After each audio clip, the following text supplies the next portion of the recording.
Hello and welcome to this product domain session as part of the buildingSMART International Summit, Singapore 2025.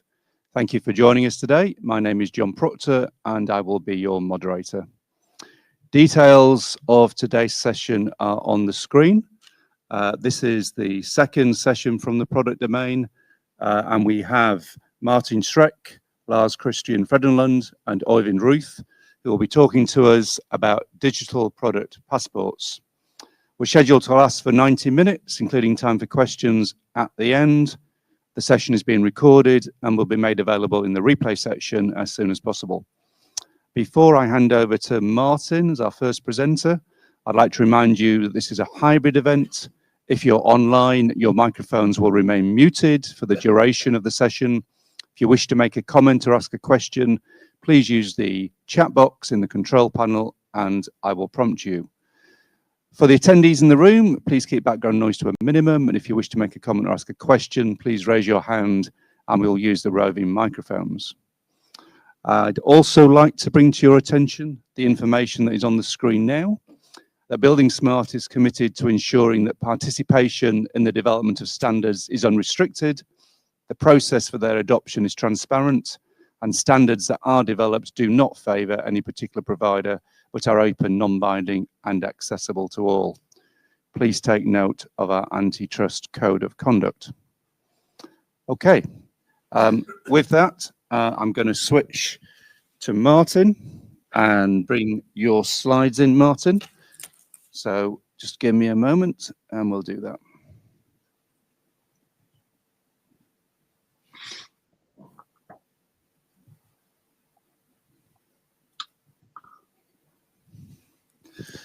Okay, your slides are showing, Martin. I'll just bring them up in the room as well.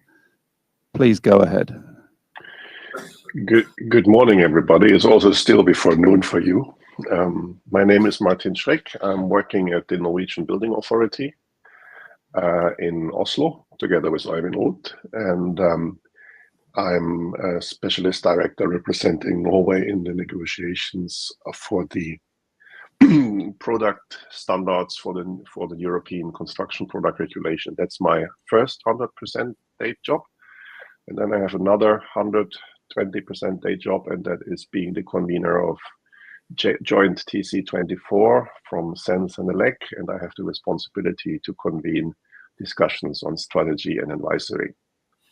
I had the pleasure of being in the TC442 meeting in Paris for BIM 2 weeks ago, speaking also there a little bit about passports, and we had our last plenary meeting for SEN TC for JTC24 last week in Madrid.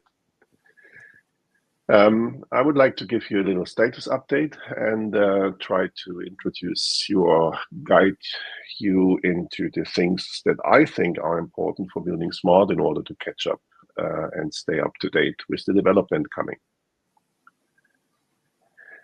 What you can see here on the screen onto the right is actually I try to sort a little bit the world where the product, we're talking about digital product passport, so the product is in the center, here in the center of these concentric circles. A product in Europe has to fulfill user needs, that is a universal with usable requirements. And then they have to, because we have a single market, they have to comply with EU legislation, national supplements, technical requirements, and product requirements. All this is necessary in order to ensure that the European citizens can have reliable, safe, and environmental friendly products for construction. And these products then enter a life cycle, which is symbolized by the outer circle here as a supply chain, manufacturing, a purchase order, the use of the item or the product. And in the end, the idea with the new eco-design regulation is that the products are entering a full recycling and turning into are returned as a resource into the market. This is a complex and dynamic process across multi-product layers because you have value chains crossing each other. You have a need of interactive interaction of regular requirements and markets needs. The keyword is market surveillance, which my authority is also part of.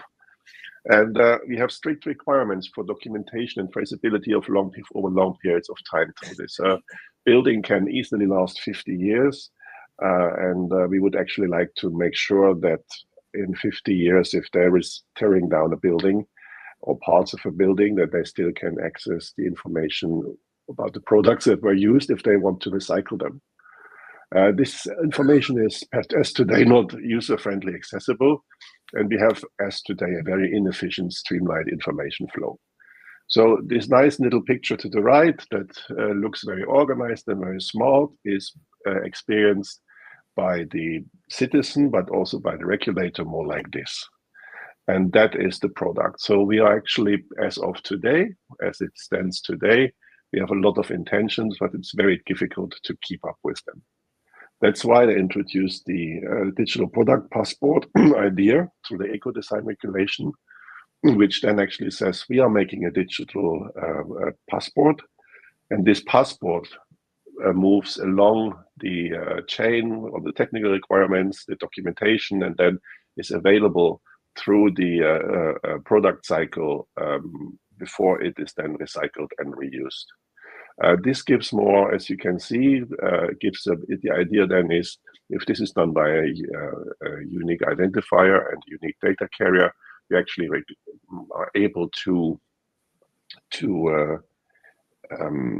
facilitate this over longer periods of time.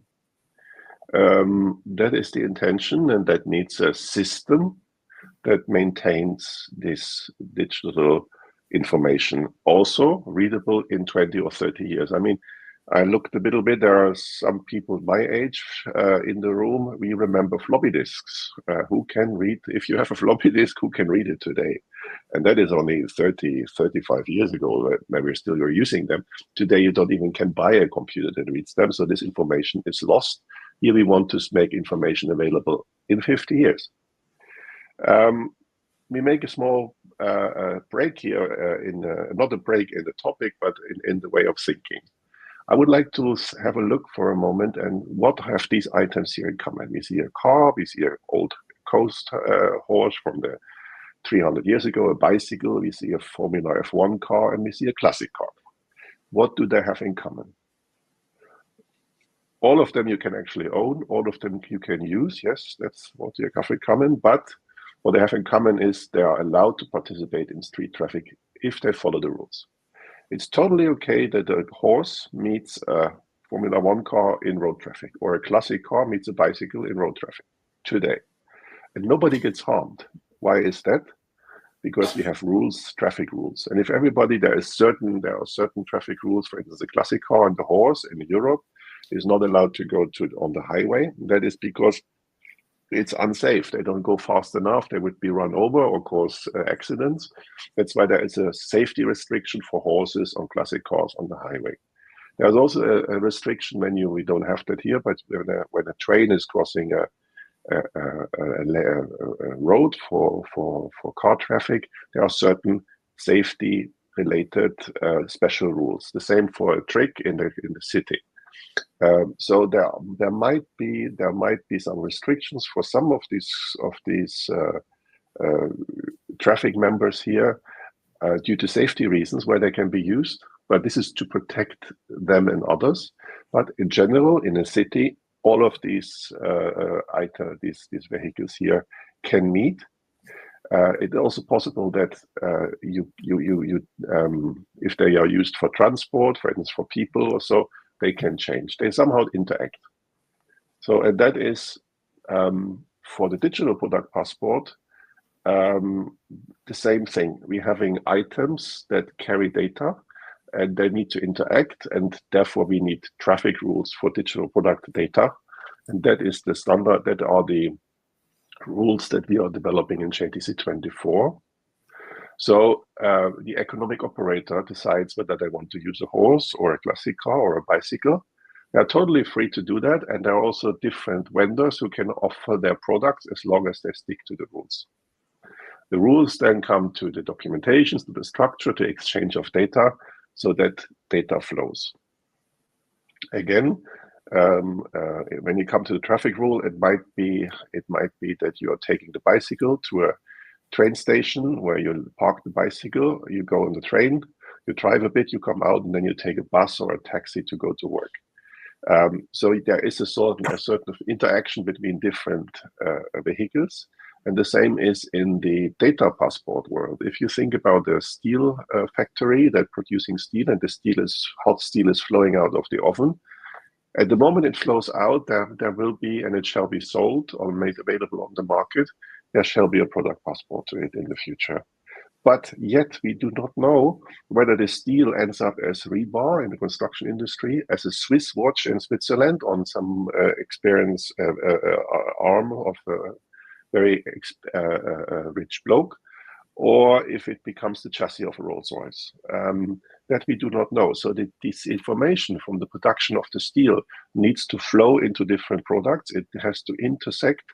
It will perhaps be hosted by different providers for digital product passports, and the information needs to be transferred reliable. And for that, we need these traffic rules. So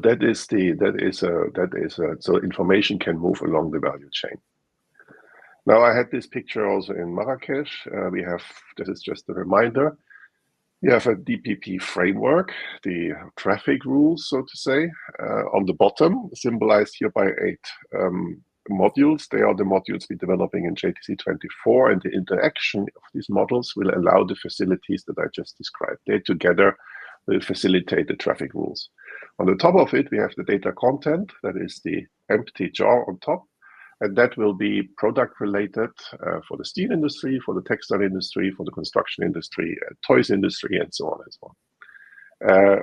They all will use the same system, and by this we have the interoperability between the digital product passports. So if you look into a building, not everything in the building is a construction product. Construction products in Europe, they are defined what they are. There are 34 different types of construction products, basic types, but there is also carpets, there is also tiles, there's also lighting, there is also HVAC. They are not defined as a construction product. But they will also have a product passport. And they will find together, and if we use the building information management for facility management, which is per today, as I know, not really good possible because of limitations in the BIM model, then the BIM world has to gobble up different product passports in the future. So buildingSMART can, of course, decide they want to use the IFC file and try to market it, to commercialize it on the market for digital product passports. But the main question at buildingSMART is actually has to ask itself, how can we make sure that we are compatible to all the different product passports from the different industries with the different hierarchy of data, how we can take them into a BIM model in order to make it into a facility management system, which would be the next logical step, and which is not possible really today because the geometry of the BIM models, as the BIM models are built in reality, and that I can speak from experience, I was a project manager in a consulting company, they don't give us proper numbers about volumes and areas if you really peel it out because of inaccuracies how the BIM model is built. And there was a colleague from Germany who introduced the idea in Paris that we should use the AAS, that the Asset Administration Shell, for facility management. I know this system a little bit. It's a fantastic idea, but also here the BIM models have to step up, and they have to interact with different types of sources for digital product passport. So this is what we should discuss in buildingSMART in the future if we want to make this compatible to what is coming there. Here I have another illustration for what it is. The small bricks moving from the left to the right, this is the digital product passport content. It moves through the value chain, supply chain, production, purchase, use, and recycling, repair. and there are different interactions needed. So again, the content of these small bricks here in moving, they will be regulated by delegated acts. We have them for the car batteries. We will have them for the construction products. The next one is textile and steel to come. But this is not what JTC 24 is about. JTC 24 is about the framework around the railway tracks that you see here, and the different IDs for the product, the consumer, the market survey, the retailer, and so on, all this infrastructure so that these little bricks are moving. These are the things we're deciding in JTC 24. And then the consumer is free to pack his data according to a AIS or a GS1 or a PDT or whatever in order to make this data available on the market. So this is necessary, so we have a competition of providers and a reliable system. And this system will replace today's way of documenting a property. So otherwise it makes no sense if it's another dingsbums coming on top of all the other dingsbums. It's just another bureaucratic burden. This information, this method of doing things will be the only way of getting information about the product in the future, and the paper documentation on this will disappear. We have 37 use cases.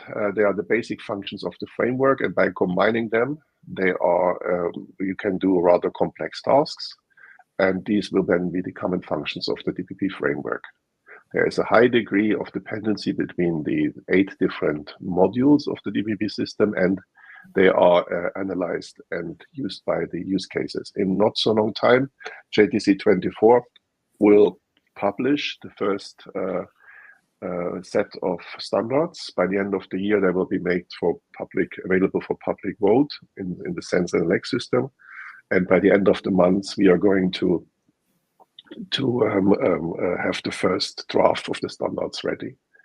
The main criteria for them that they are open and transparent, they are inclusive, fair, globally orientated, and that they are future-proof to adaptability and flexibility to new technologies and developments. This is a European thing. Europe is the most advanced on this DPP. We are standardizing on Sense and Elect, and there will be used the Vienna Agreement to make this system available also globally. And this is this is from the basic build up that the whole world can use it, not only Europe. That is important. And we have just recently established a working relationship, not a liaison, but a relationship with the United Nations UNECE, which has their own standards on verified credentials along the value chain that they're trying to develop, where we have to interact in the future. The timeline is that the first draft will be finished by the end of March. The second draft is ready for formal vote by December this year, and the publishing of the standards will be in the official journal of the EU will be by spring 26. And they are then part of a legislation, of a law system. They are not just you can use it, no, you have to use it, and it will be implemented. This is law has had passed the European Parliament. There are 2 very interesting processes I would like to make you aware of. The one is digital product passport rules for service providers. The digital product passport, the economic operator, the process producer can host them by themselves, but they can make them by themselves. But they can also, there will be service providers for hosting and also for backup functions of the digital product passport. And the rules and regulations for those have to be implemented by delegated acts. And there is currently a legal process with public hearing and drafting and so on going on in Europe that defines the services and the rights and the regulations for the service providers. And that will come in the end of this year, will be released through a delegated act by the European Commission. And the other one is a study by the Joint Research Center of the European Union that this empty jar that I had on top, the data points, how to choose the data points that we have to have in the delegated act, how to make it after a standardized and transparent process, which information should be included in the product passports for the individual sectors, and rules for when a product passport has to be presented on a model level, or on a batch level, or perhaps even on an item level, Swiss clock item level. They have it today already. And the responsibilities, who is responsible for entering and updating passport information. There are two projects that are going on. They're accompanying the JTC 24 work, and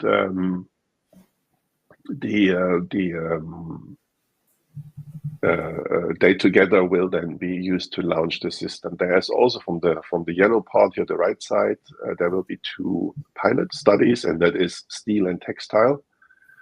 So they will start using the methodology that they are developing already from April for steel and textile, and try to develop a draft for a delegated act for the data of these two types of products in the European Union. So they will most likely be the first ones after the construction products and the battery who enter the market as a requirement for having a digital product passport. So steel and textile, both are relevant in buildings as well. So we have, as I said, we have the digital product passport for batteries over 2 kilowatt. That is car batteries. They are on the 18th of February have to be made available on the market. It is a law.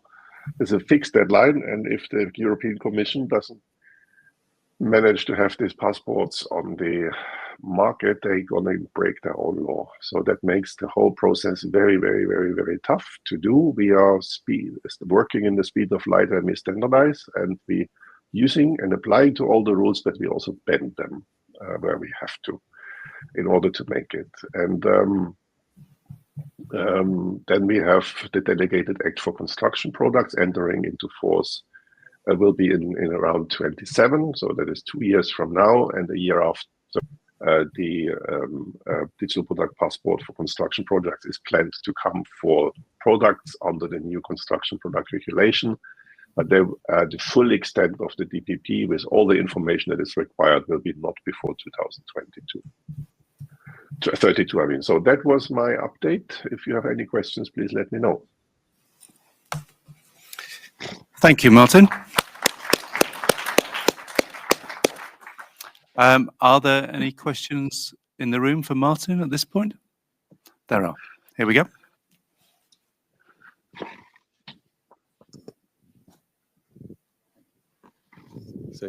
Thank you very much, Martin, and thank you for mentioning and considering the asset administration shell.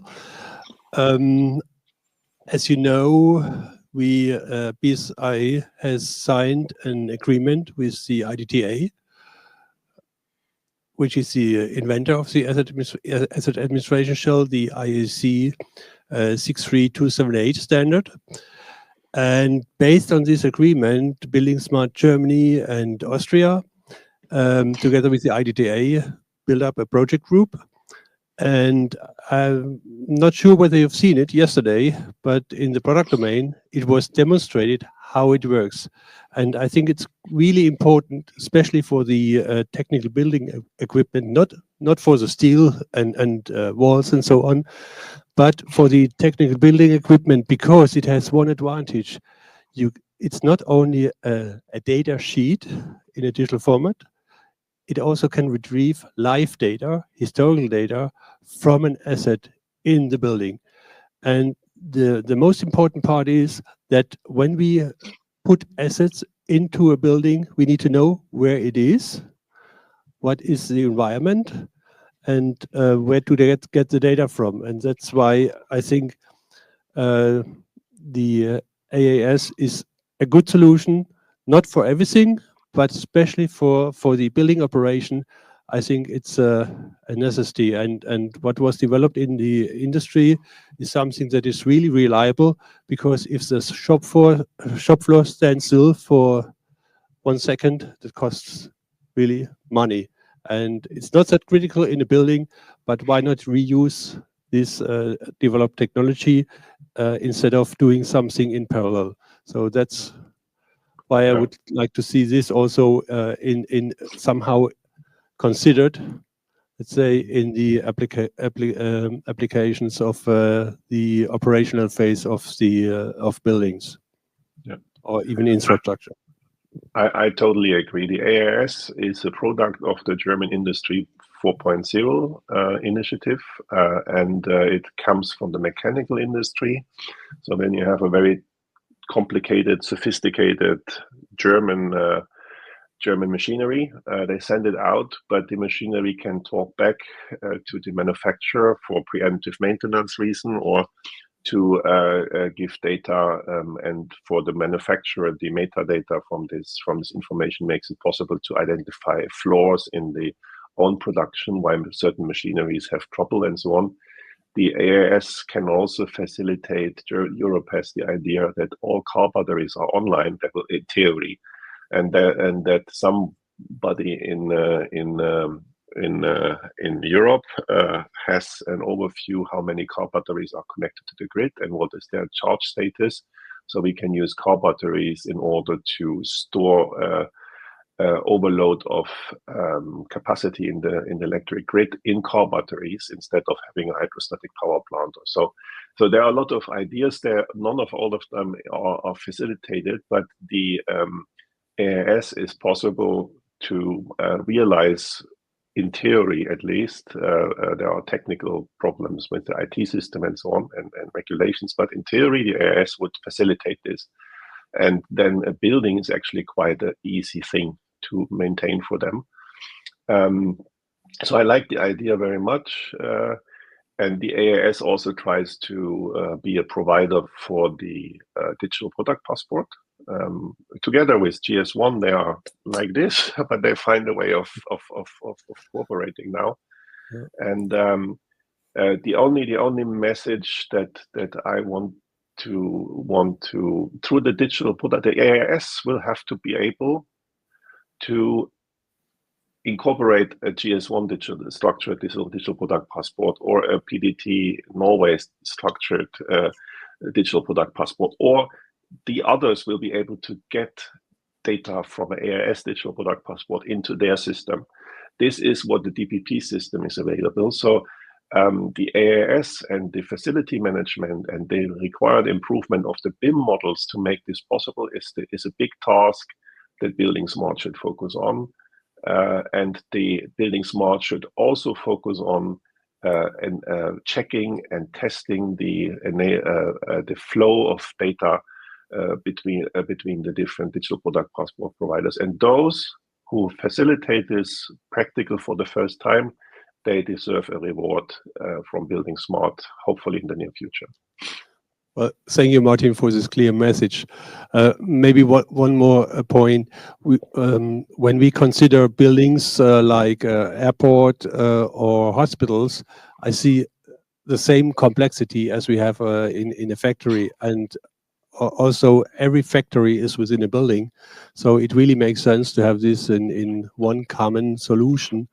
But yeah, as you said, trigger buildingSMART that they do more for that. That would be really helpful. Germany and Austria is doing it, but it must be on an international level. Thanks a lot. That's great. Thank you, Christian. Thank you, Martin. Any other questions for Martin at this time? No. In that case, I'm going to ask Oyvind to join me for his presentation, and I'll just make a switch to your slides, Oyvind. See you, Martin.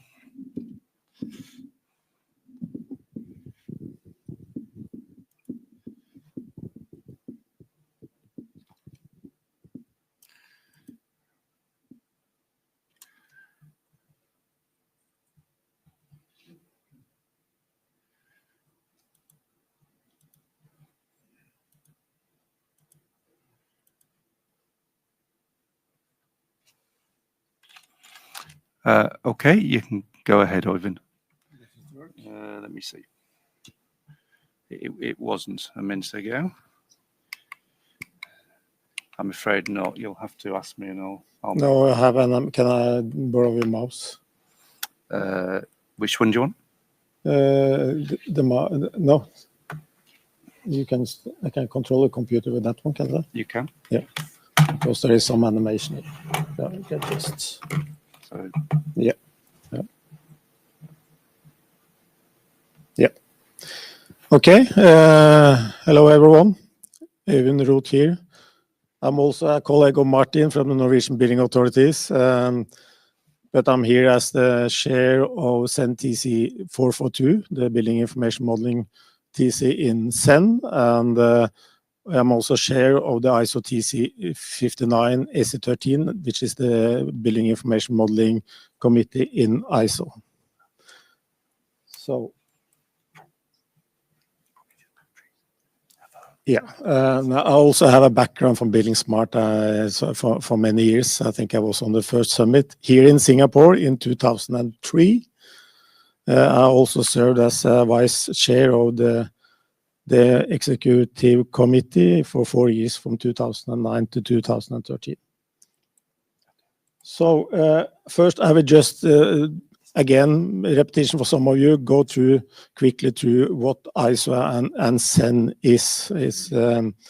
So ISO, as you know, is an international organization for standardization. It's one of the 4 global standardization organization, or 3. It's electrotechnical, IEC, the other one, and there is also one from mobile or telecommunication. And it's a quite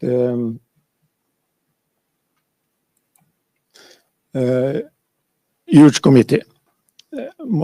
CEN, on the other hand, is the European counterpart, established around 1960.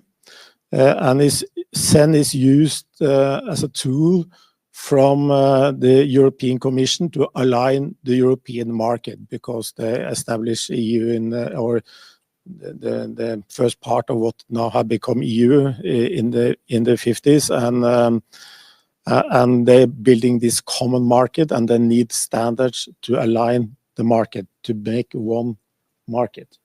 So there is a very strong relationship between CEN and the policy making in EU Commission.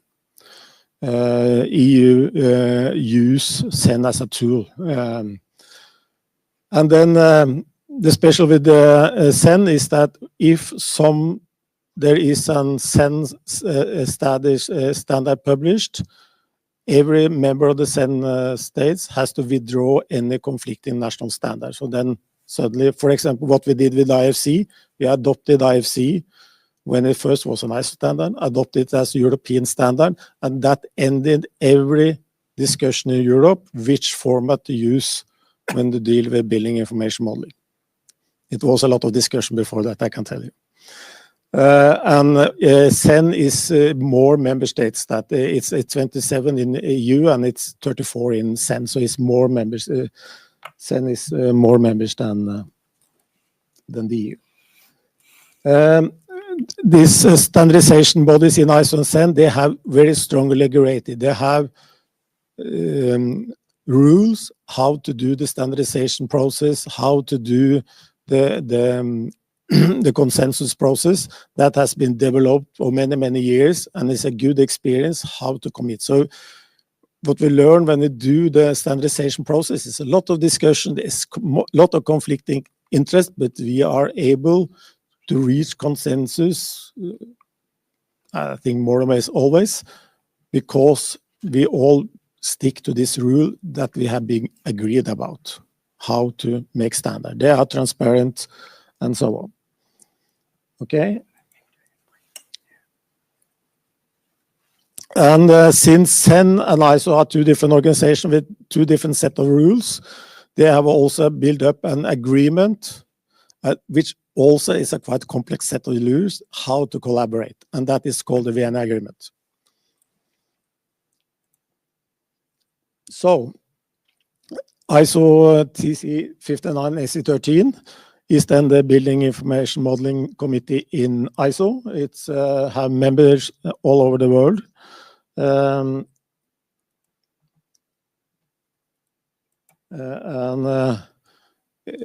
It also have several working groups active. One of them is this joint working group 12 that is quite relevant for buildingSMART because that is one that work with buildingSMART to bring IFC as an ISO standard. That's happened. But there is all the other working group here is also working with the standards that is relevant for buildingSMART. And buildingSMART is a liaison to SC13. Not even a liaison, you are a liaison category A. That means that is the highest level of and give you a lot of opportunities. CEN-TC 442 was established in 2015. SC13 is a quite old committee, starting with classification and so on, and become the modeling committee. But 442 was established in 2015. Name is Building Information Modeling, short-term BIM, as you have heard. But we use, I have a feeling we use the definition of BIM a little bit different from buildingSMART, maybe. So when I see BIM and use an open BIM, do we actually talk about the same? Because what we means with BIM is defined in the scope. And as we said in short term, we make standards and other documents that specify a methodology to digitalize the construction industry. So we had a lot of discussion, is BIM it all or is it part of it all? I heard many times here, it's part of the all. Singapore have this digital delivery, DD, and that is more or less the same as the definition we have in BIM in 442 and in the EU. So when you say open BIM, you should say it's the all. It's not part of the all. Don't accept that.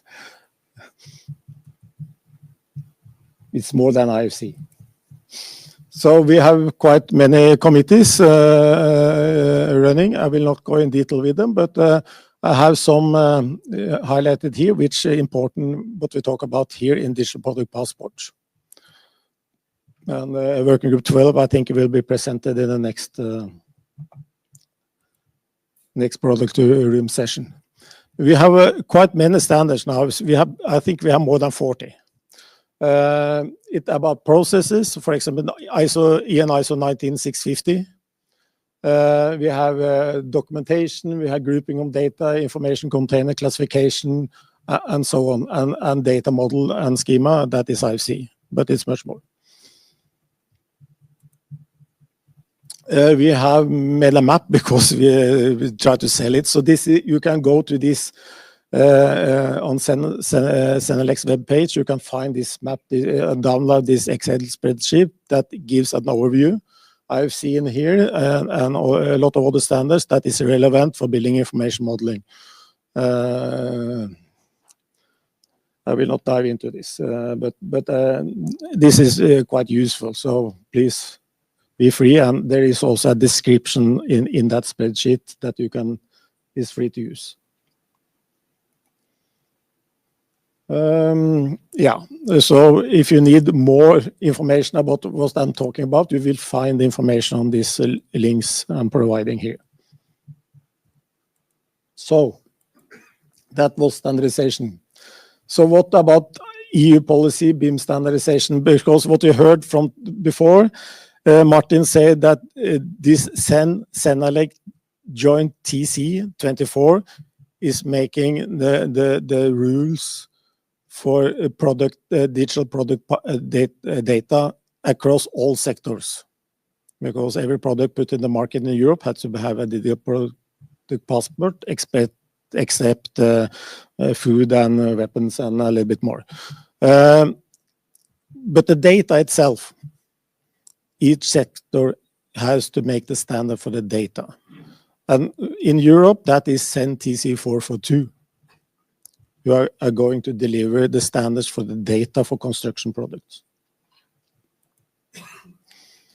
Before I continue, we use the term, the EU Commission used the term construction ecosystem, because in English, construction is just the construction phase.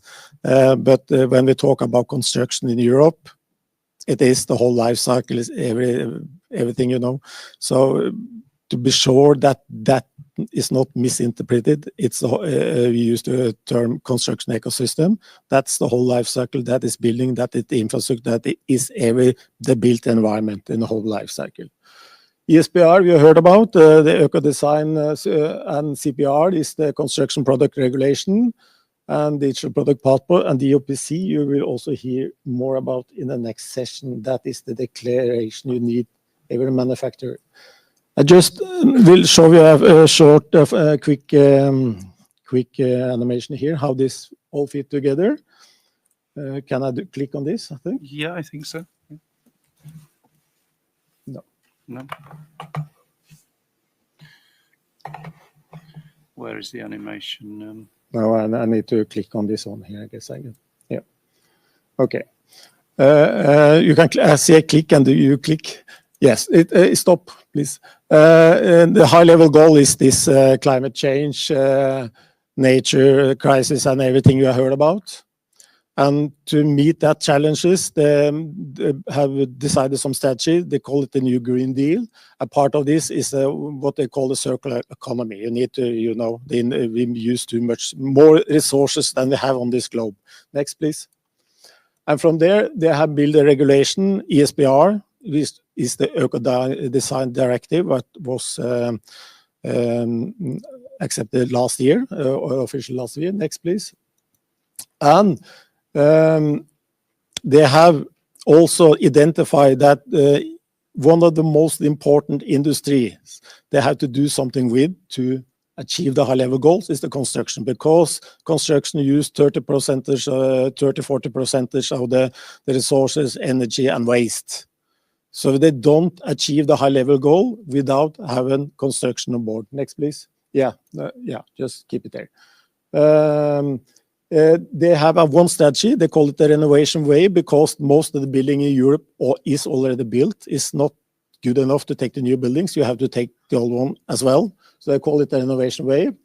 And they also have many research projects that identify what is the main thing you need to do with the construction ecosystem. It has to be digitalized. Some will say we are digital, but the construction ecosystem is not digitalized if you compare to other industries at all. And it also seems that if is not pushed, they will not. They say that they lost the Industrial Revolution 3.0, which was mass production, and now is the digitalization. And it seems that if they don't push the industry, they will lose that one too. And EU will not allow the industry to not be digitalized. So that is quite important. And then if you click one more, under the renovation wave, they have pointing two major actions to do.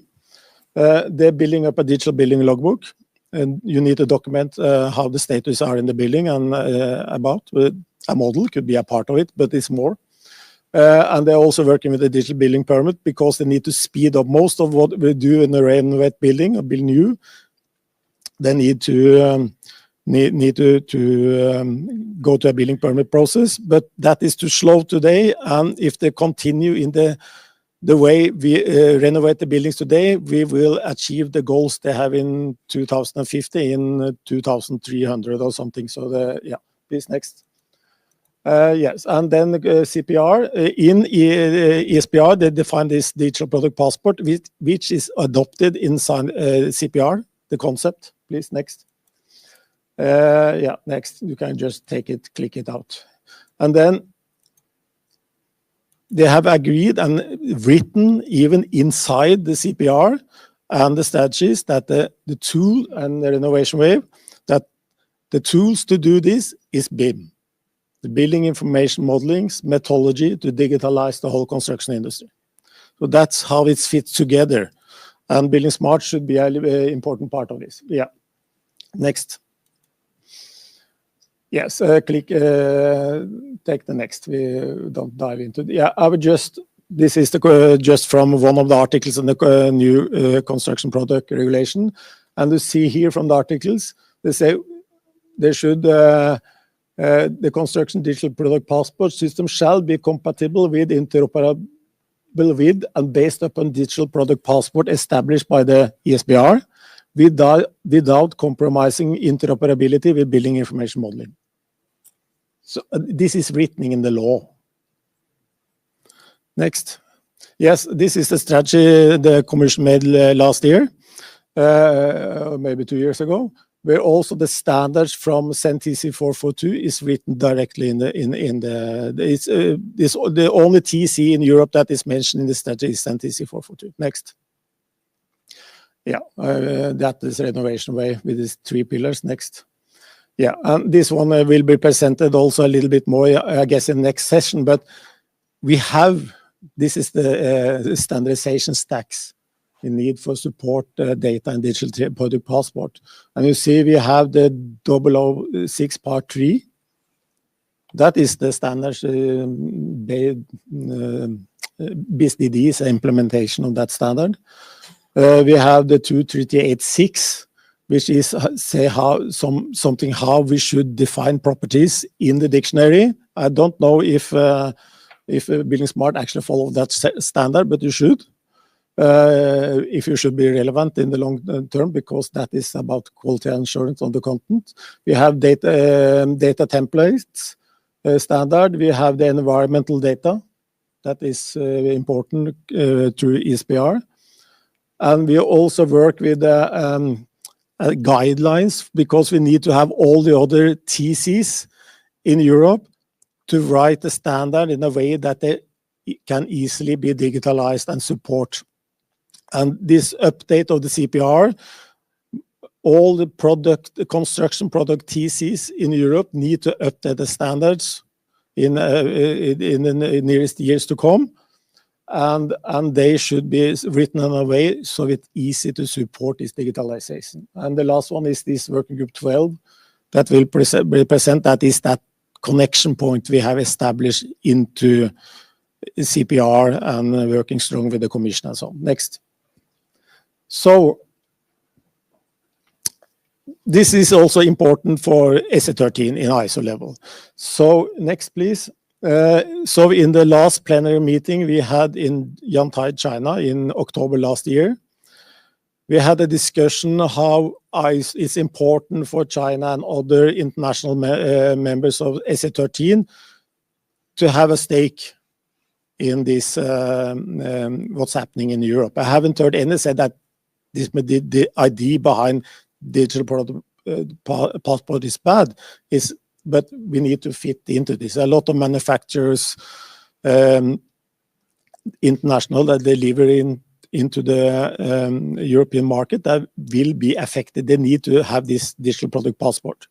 So we have this decision that to try to investigate. So we establish an ad hoc group that will deliver to the next plenary in SA13 in October this year. A recommendation how SA13 can work with digital product passport to be integrated in what's happening in Europe. There is a stronger relationship with the 2 committees. So yeah, next please. So to be sure that we learn from what's happening in Europe, CEN/TC 442 has appointed experts to this ad hoc group in SA13. And as I said, we need, but we also will deliver in October. But as I said, we also started to map. So maybe I'll take the next one just to show you how complicated this is. As Martin said in his way, how complicated this is. This is just a preliminary map. But to show you, you have SA13 up there as a yellow. You have a connection with the CEN/TC 442, and which again have contact with this JTC24 to be in the system. So on the right-hand side of the slide, you have the data, and the other side is the framework. And since there also are environmental data in this, that is the CEN TC 350 dealing with in Europe, setting up framework for EPDs and everything. So we need to collaborate with them because the data has to be digitalized. And that process is going on. The problem is that the EPD data and the standards, EPD for BIM, that is an international standard already, is developed with another subcommittee under TS59. So there is 2 international committees and 2 European committees that need to collaborate. Without this framework, I told you, we need to follow. And this is now, we're trying to set up this to work smooth. And there is more. And the other system side is the same as Martin said. A lot of activity in ISO already because the countries wanted to be a part of this. And even in European United Nations is involved in this. So it's a complicated system and quite high level. Next, please. So how could we collaborate with buildingSMART in this? As I told you earlier, I have been in buildingSMART so long, so I really want to have buildingSMART to be a part of this. buildingSMART has established all the liaisons needed. You can push one more, I think. Yeah. So the formalities is in place and been in place for many years. So I think the challenge here for buildingSMART, that I will challenge buildingSMART, is that you should discuss internally how you can support this, what's happening here. It's important when you go out that you are clear in the message that buildingSMART is supporting this. We are not competing.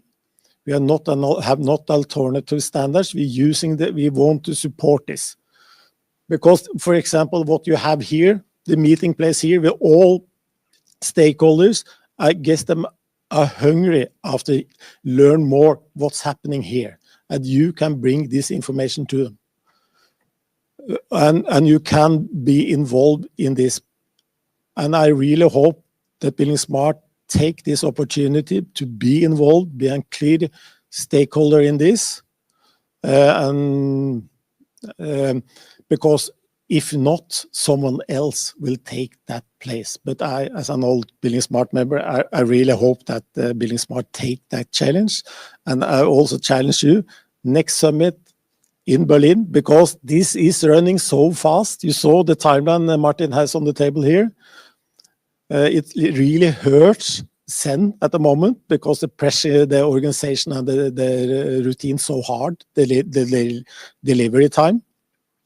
So it is a challenge to buildingSMART. You need to be fast, you need to think quick. And in Berlin, you have a plan how you can support this on both European and international level. That's a challenge to you, from me. I think that's what, if you take the, that was last one. So thank you. Thank you, Øyvind. Any questions or comments for Øyvind at this time? We do. Michelle. Have you logged how many steps you are running around with the microphone all day? Thank you for your presentation. Yeah, as you say, it's really complex image that you're showing us.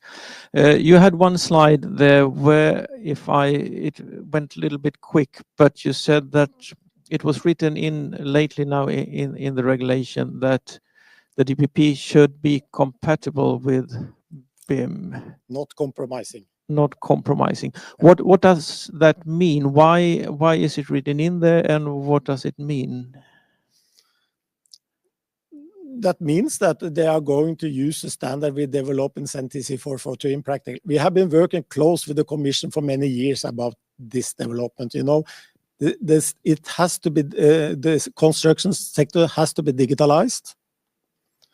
And be sure that there is not popping up a lot of other technology around, because there is a lot of players out there that want to sell their standard solution, whatever. They are very clear that you should not compromise the standards, building information modeling, and for the Commission, that is a standard made by CEN/TC 442. And you have seen a risk for that since it's been written in there? Or... Yeah, I don't see risk. I see challenges and opportunities. Okay, thank you. Okay, Magda?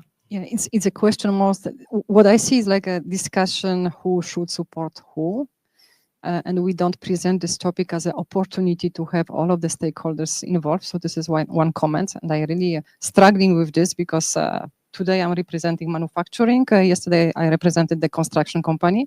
So this is one. The second one, standards are mandatory for public and for private, or it's only for public. So this is one. And do you intend to use construction product regulation as a tool to make it mandatory for all of the customers?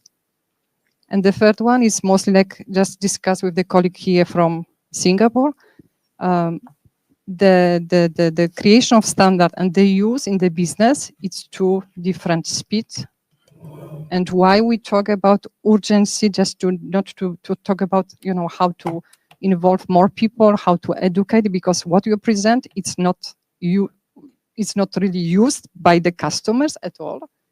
And it's create a lot of, even it's about the question about IFC standards for that was from buildingSMART. But when we talk airport, and this is maybe question or also discussion to the Singapore, I just discussed with architects. It's very difficult to use, like on the daily work, and this will be the same for the manufacturers. How to use the standards in daily work. So for me, it's a question: what is regulatory? What the business will do? And I don't see this in the conversation. We talk only about standards, and we put the urgency and the regulation instead of something that help to digitalize the sector together. Yeah. The regulation is a push to, as I said, they had identified, the Commission in Europe, that the industry has to be digitalized. So putting this in the regulation and in the strategy is a strong push to the industry and to be more digitalized. And so that is the tool they have, is using regulation and the strategy documents. And then CEN is just a tool. We make the basic standards, and CEN and ISO is open for everyone to join to develop the standards. But we don't have an organization how to implement the standards. So buildingSMART could be closer to the users to how to implement the standards. But when it comes to digital product passport, IFC is not relevant, because in the regulation, there is no geometries at all. It's just property. It's a set of properties that is defined in the regulation that has to be, you need to comply to. And this, it needs to be documented. And we have standards. We call it a data template for product data templates, which already have started in Norway and elsewhere to build up, that is prepared for the different product categories. And then it's up to the industry then to just fill in the values in this. So, but the industry, they need to be on board and don't sit and wait that someone come and tell you what to do. You need to dive into this and be in front, because this is coming, and it's coming fast. But this is what I'm struggling. You need to be involved. You know, I take as an example my company, Knauf Insulation. We are involved, so a couple of persons are working, but data is structured by data standard. I don't know, team, and it's not that, like, you know, sales people doesn't understand what you are saying, to be honest. Marketing people doesn't understand what we are. So this is what I miss in this discussion, that there is a lot about standardization, but business itself. Yeah, but that is what I challenge buildingSMART. This is a role we are here all part of the buildingSMART, right? Yeah. So we challenge ourselves, right? Yeah. But it's, for me, it's the challenge is to business, you know, how we want to make it happen, not by the regulation, but by the collaboration and maybe having all of the stakeholders together. Yeah. But that is a level over in the standardization. You have legislation, standardization, and then implementation. It's Michel Borden from CRB in Switzerland and heading the steering committee of the product domain buildingSMART. I hear quite often what buildingSMART should do, and they should give guidance how to implement it. They should be part of the game. buildingSMART is an operation of 10 or 15 people. We are buildingSMART. So my question is this not an overestimation of the capabilities of buildingSMART?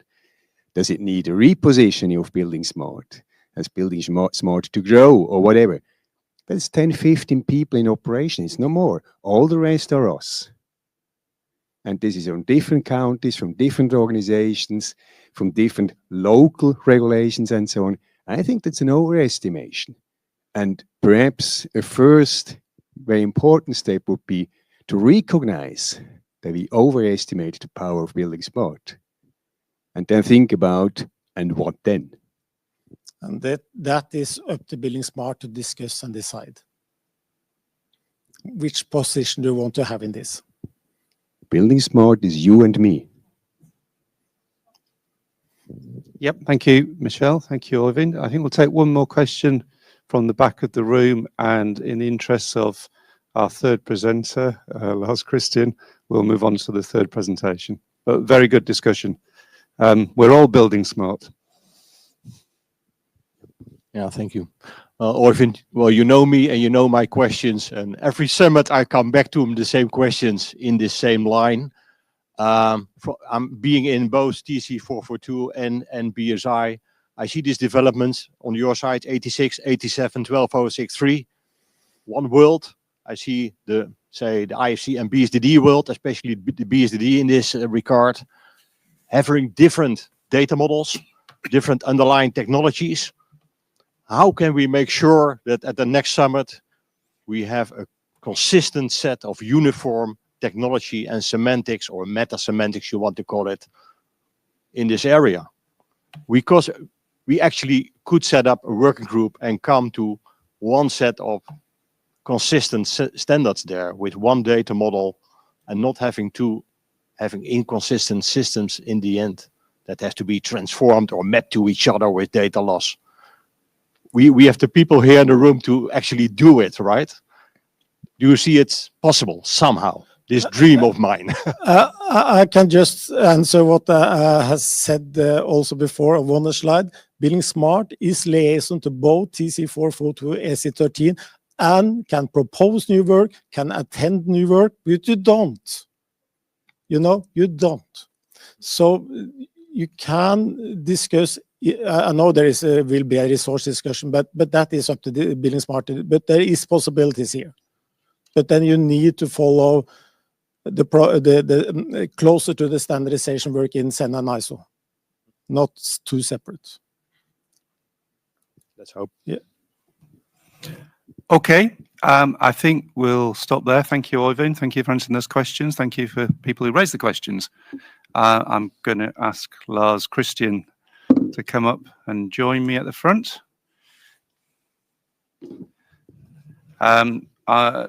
We can't click through the slides with the clicker, unfortunately, so I can be your clicker if you wish, Lars. Perfect. Excellent. Say well. Okay, first, hi everyone. I'm going to do a little bit of presentations on work that we have done for the European Commission. Actually, we yesterday delivered the report. So that was 1 year of a lot of work. There has been presentations now around the ESBR, the Eco Design for Sustainable Products Regulation. In our work, this is what's called a black box. It doesn't exist in our world, in our work. Okay, so I will not talk about this work on what's called, here comes, the problem is actually words here now, because we are talking about the DPP system for construction, and ESBR is talking about the DPP system. So it's kind of what is what. So It's important to understand that what I'm presenting has nothing to do with the eco-design for sustainable products regulation. Our task has been to set up a database where manufacturers will go and register relevant data. So this is called Declaration of Performance Conformity, and other information like installation guides and things like that. Okay, so it has nothing to do with the data carrier side. Okay. First of all, I'd like to say that I've been working in buildingSMART for 15 years, trying to make people understand how data should be structured by the use of data dictionaries. There's not one dictionary. So now I jump out of the conversation of the DPP system. I just want to explain what I'm trying to say. So when we talk about how much air we have in this room, there is a method of measuring that. In each and every region around the world, that might be different. When we look at the wall and we see that I need a sound reduction number, that is a test method, either in a laboratory or it's done on field. It's a test method. All of these rules can be described in local dictionaries and be used so that you comply with building codes or building rules. In BIM, this is not used. So what are we facing? So buildingSMART is facilitating interoperability between softwares, and the first information exchange was actually a model view definition where we define objects. Objects is defined then by software providers. What is an object? In standardization work, when we talk about products, products are defined by its characteristics in standards. Meaning when we create a dictionary, we create objects and we have characteristics. Objects in this case could be a product. And that ontology is not one-to-one. And also it's important to understand that each and every region has its own standards. So that when we make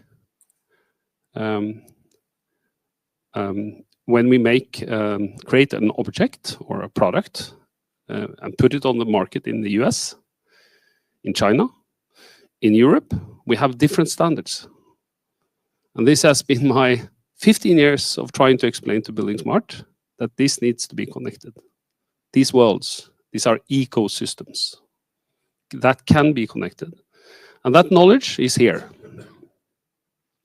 And this is what we brought here. How to connect the worlds so that you can have a design,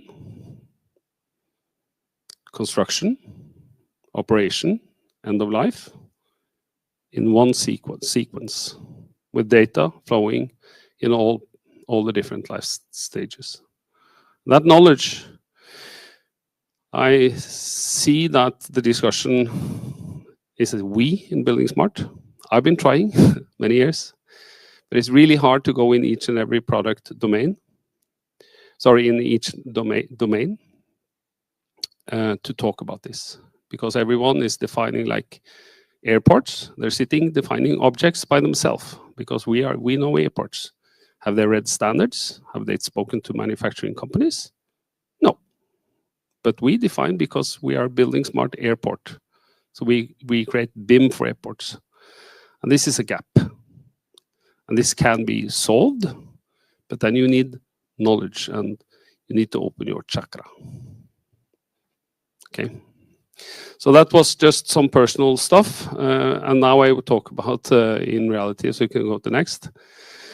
The connection. So here is the buildingSMART standards. And if you go to next, if anyone wonders where the connection is, it's here.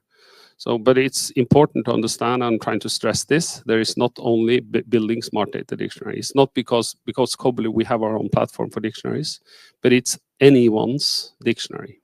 It's important to understand. But the connection to what I'm talking about now, this is via something called interconnected data dictionaries, which means that my organization and your organization, we're connected via dictionaries. So I'm an organization and I'm connected to you via dictionaries. Was that possible to understand? But then we have to have a governance.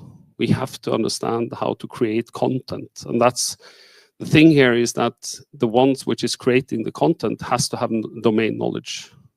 And that's a part of the standards that Øyvind talked about. SEN has developed a process standard on how to create content in dictionaries. buildingSMART is talking about using it, but clearly is not using it. Because if they do, they would have spoken to the experts. I just point at the manufacturer here. Expert at, let's say, insulation, plasterboards, a lot of things. But they would be experts. So that means that if you want to talk about anything with the material, plasterboards, talk to Magda. She knows people, and she would know who should create properties to describe plasterboards. In Europe, we have SEN. In SEN, there are technical committees. In these technical committees, there are experts, and they are the ones which is going to be defining essential characteristics for products that could be established in dictionaries. If that is established in dictionaries and that is a data set defined by experts, it can be used by the industry. It can be used by architects, engineers, building owners, whoever. That process can be easily put in place for buildingSMART, but then you have to again lift your head up and see how to model those properties. And that is why the data dictionary is so important, because we can then say who did it, when was it made, what is a reference to the document that I've read, what is the technical explanation of it, what is the unit, what is the measure, what is the value, what is everything about this one property. And in reality, all these properties exist in European documents, and it can be delivered in dictionaries. Okay, so that's the connection to buildingSMART and BIM. That means that all the data sets in IFC should be taken away, removed, not to be used, because it's a BIM language. It's not a manufacturing language. It doesn't connect to any manufacturing company or building rule, by the way, because building rules are connected to SEN, to standards on how to define air, sound, all these things. Next one.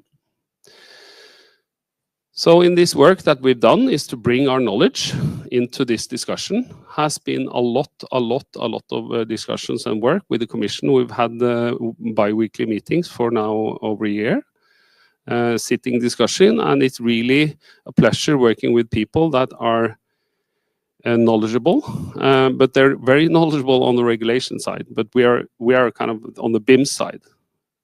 When I use the word BIM, I would rather say digital. And there are many ecosystems that we have been talking to.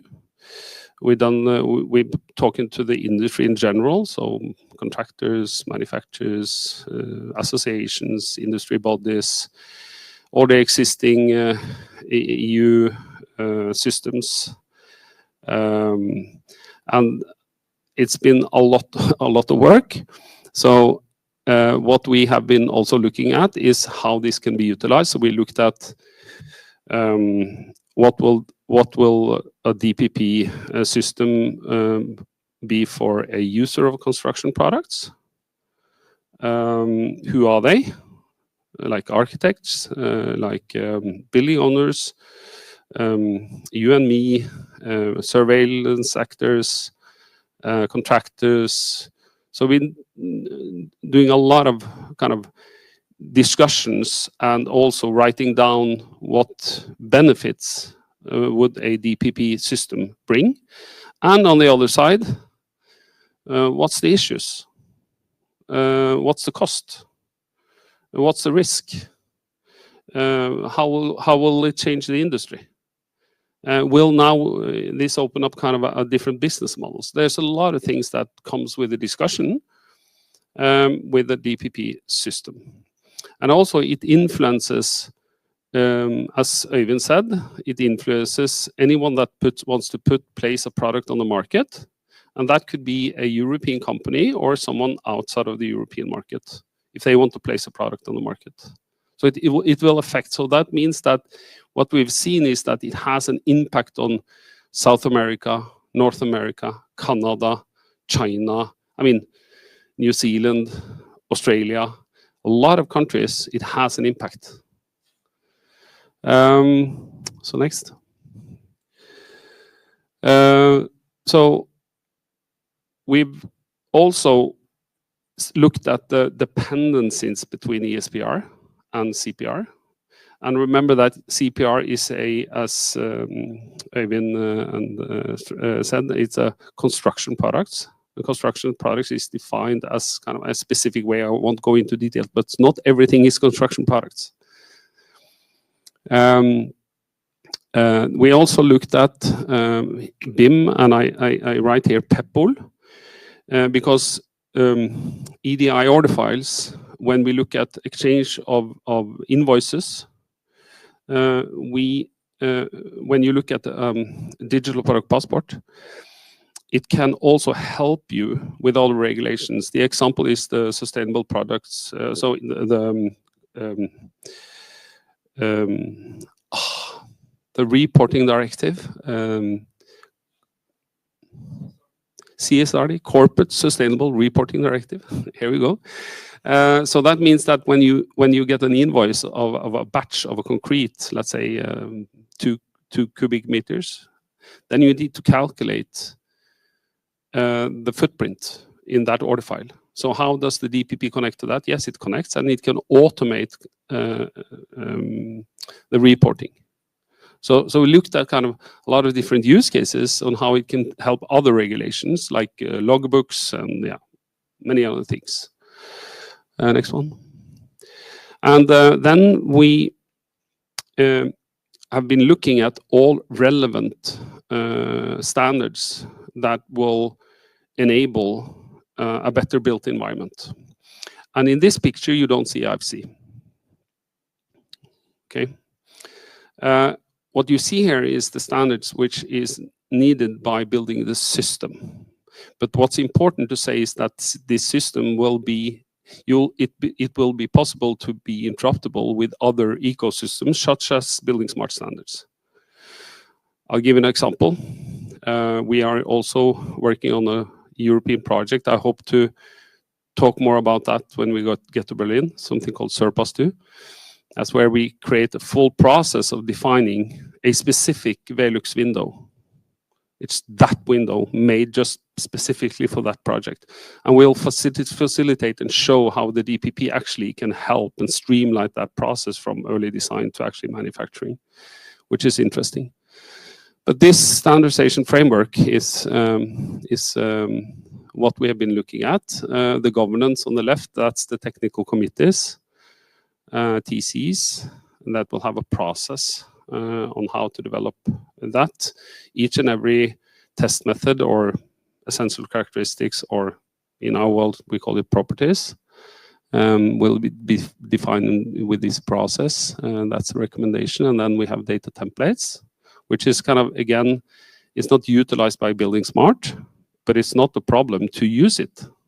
And I think when we will get to the, we also talked a lot about, we also have worked a lot around data exchange and APIs.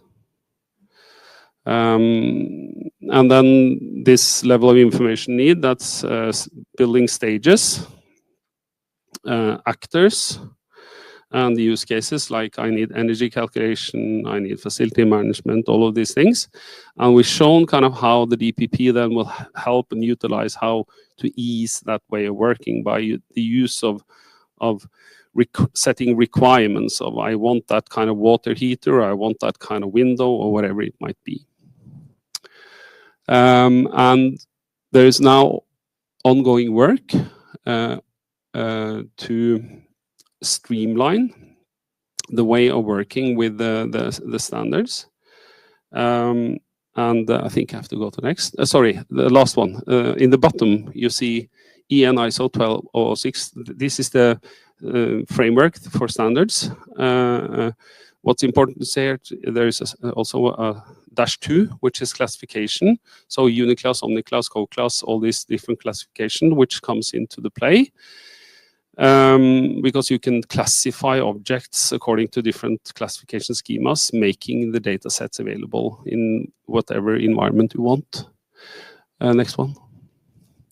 So that means that the concept on the left-hand side is what we have been looking at, where you have relevant data. This is called essential characteristics. So when you have a standard defines characteristics of products, and this is work which is very important when we harmonize the European zone.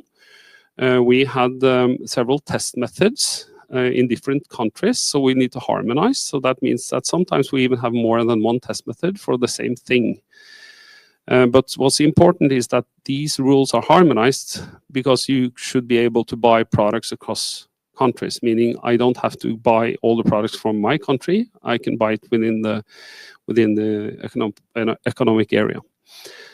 So also that means that the digital version of that product needs to be the same. And you will have to deliver, and it's the manufacturing company that will have to deliver that data. And the complexity that we see when we work with manufacturing companies is that their data is scattered around, and the EPD data is the trickiest part because that is very often either in the database or it's in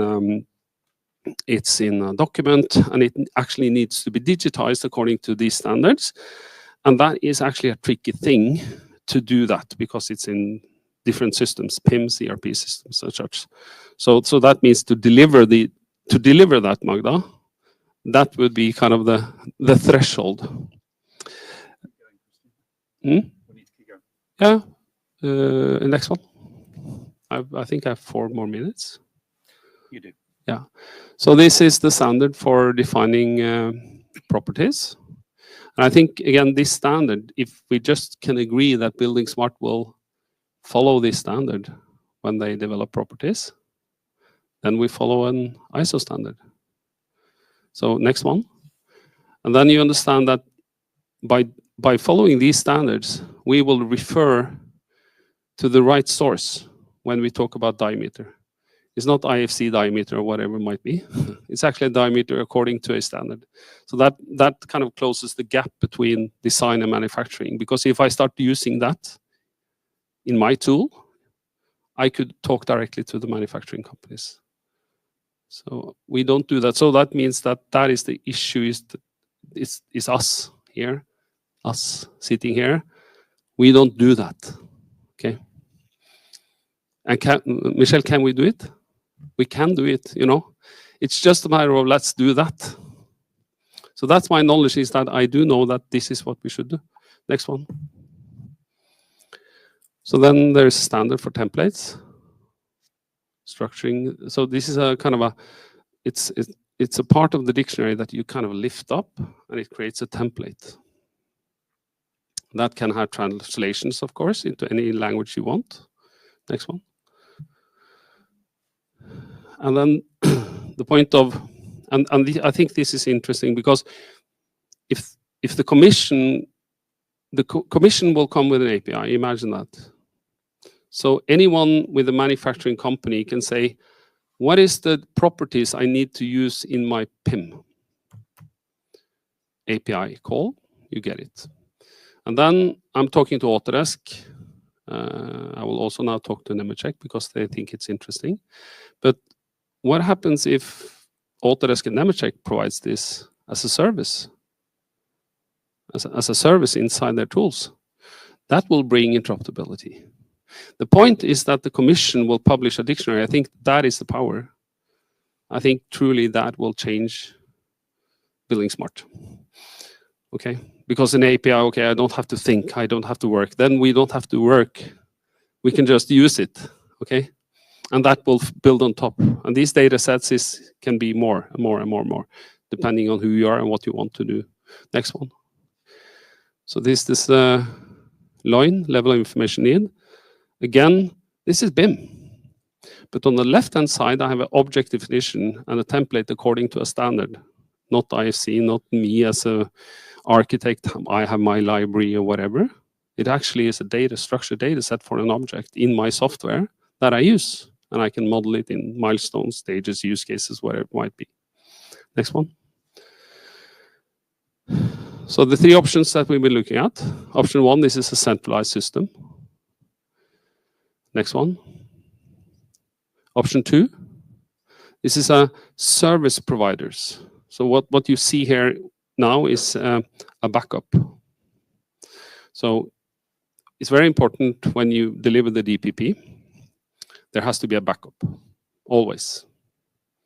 So if something goes wrong, there is always a backup.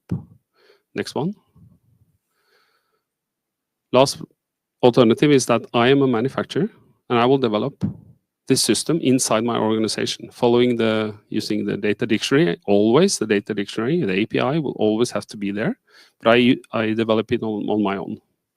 So these three alternatives is what we have been looking at, and now we have written a report on all these different elements and given it to the European Commission. They will now look at it and they will give it to the policymakers. And then the next step would be, I don't know, because I'm not a politician, but the next step will be to take a decision, okay, what system should we select? But no matter what, there needs to be a data dictionary in any case. So that would be the first thing for the Commission, is to build that dictionary. And then to start the process with the standardization requests and all these things. So this has been a lot of work, and I can provide more information in Berlin, I guess. And then I think also I should talk about the SURPASS, the work we do of actually testing this, which I think is important, because then it's something, it's Skanska, it's a government, it's two large manufacturing companies, Suprema and Velux. So we do something live, and that's quite interesting. Okay, thank you. Thank you, Lars Christian.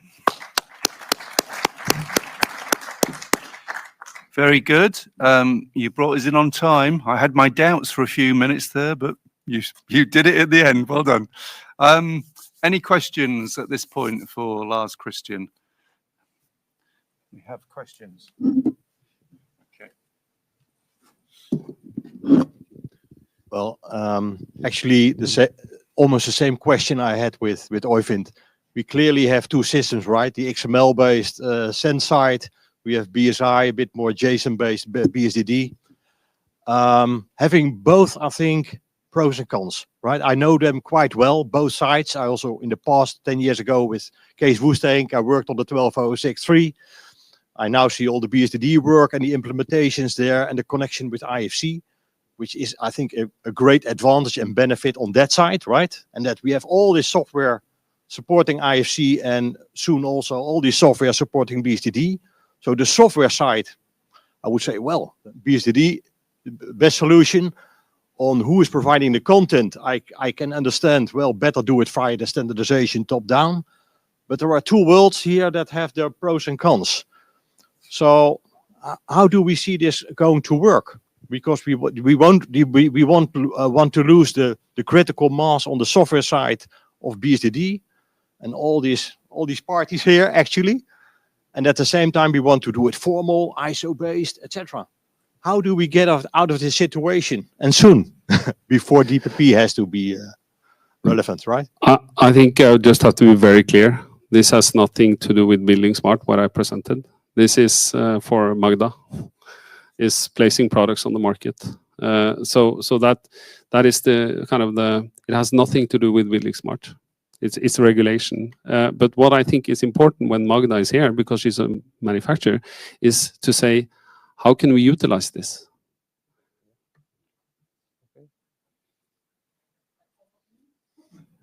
Yes, please. As a manufacturer, I think what I see, what I saw as opportunity, the DPP could be the connector, so the properties that could be the connector.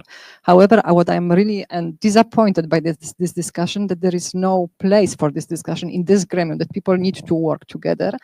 And this is like proposing different option and who will be stronger, that will be winning parties. And this is what I really regret to hear in the different conversation. So just regarding also something you said, that we need to have the same product everywhere. This is not true, because we have the building codes which are different. And maybe this will be not my ambition as a manufacturer to sell something in one market. So this is not, it's a choice, right? It's the strategy of the company where I want to put the market. Of course, I need the regulation to put the good product to fit with the regulation of the building. And I think here there is something to discuss, because what I miss in the conversation, the people who provide the data are the manufacturer, right? And they are not in the discussion, and we just define something for them. So this is for the reflection, and as I'm saying, it's disappointing to see this as a discussion that we say buildingSMART not doing this, we do this, and finally no. Magda, two answers. One is it's up to the manufacturer on delivering the DPP, at what level and how we want to do it. It's totally up to and it will not be the same in different countries, of course, if you deliver different products. Secondly, I've been working on why I'm provoking this buildingSMART audience is that I've been working 15 years just to understand how we structure data. I mean, it's more like ontologies. So that is the true discussion. How do we work? So I have been trying for 15 years to make it happen, but I think it's something with us. We have to, I try to explain this process of how to develop properties. Should we do that? So it's practical work, but then we have to adapt to sense standards and use sense standards. And in this case, it's not a buildingSMART standard, it's a sense standard. We should use the standards. So that will open up a lot of things. Any other thoughts or comments for, I think Michelle has? Yeah, my question, well, we discussed it several times, but eventually also for the audience. Well, we try, in the product domain, we try since 3 years, more or less, 3-4 years, to bring in manufacturers to get in this kind of discussion. Because it's also about these processes. So we start in specification, right? Then you have evaluation of products, you have purchasing, you have logistics, and so on and so forth, and then it comes together. But it's almost impossible to bring, or at least we were not successful, to bring these manufacturers in to start this kind of discussion. So looking into these processes and how you connect these worlds. And yeah, well, that was a question also in the session we had yesterday. That was a question to buildingSMART. So how could we be more successful to bring in the chapters with their connections, but then also really the manufacturers? Very difficult to bring them in. And you have two parts. So one part is they have the knowledge, but the other part, somebody has to pay in the implementation then. And most probably it's far cheaper if a group of manufacturers would share it. And I don't see this interconnection. And really, I'm also a little bit lost how to go forward.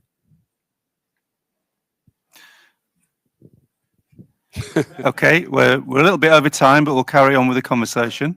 Just bear in mind that product domain is back in this room at 2 p.m. after lunch, when we're going to be talking about digitization for product manufacturers. So I suppose some of what we're talking about now can be discussed and addressed in that session. But go ahead, Hans-Weli. Thank you.